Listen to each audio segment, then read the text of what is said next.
In this video dated February 3rd, 2016, we're going to take a look at the newly created estimate, the newly created invoice, and the new invoice for history.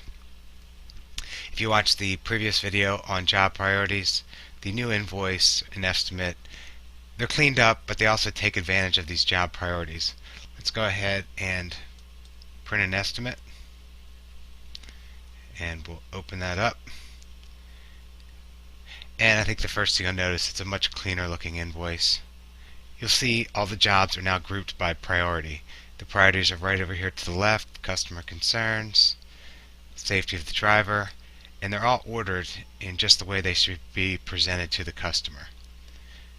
If you go down to recommendations, again, they're categorized by priorities, only it's a little bit more condensed. We just use a header right here.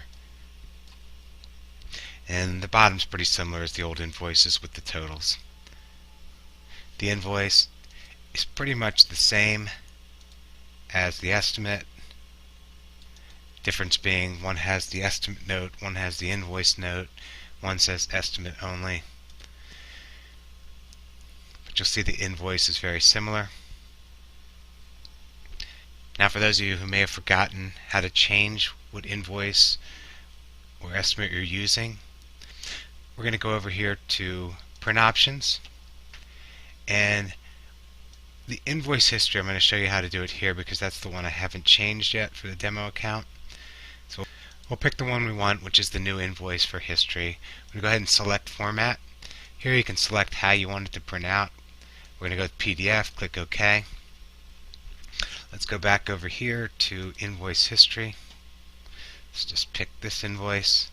We're going to click print invoice, and essentially what this is doing now is just printing a copy of the original invoice. It's the exact same thing. You may have noticed up here at the top there's now the customer address and the customer's phone numbers. This has been requested by a lot of users. The customer address will show up normally. However, this customer didn't have an address, but let me show you how to get the phone numbers to show up here. Let's go ahead and close that window.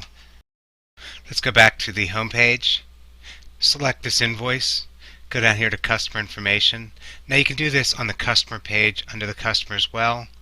Let's go ahead and select the phone number, click edit, click show. Now this phone number will show up on all the invoices and estimates. Let's go ahead and take a look at that. You'll see that the one number showed up, the other one did not because it's not selected as show. If we wanted them both to show up, edit it, click show, OK, and then print that.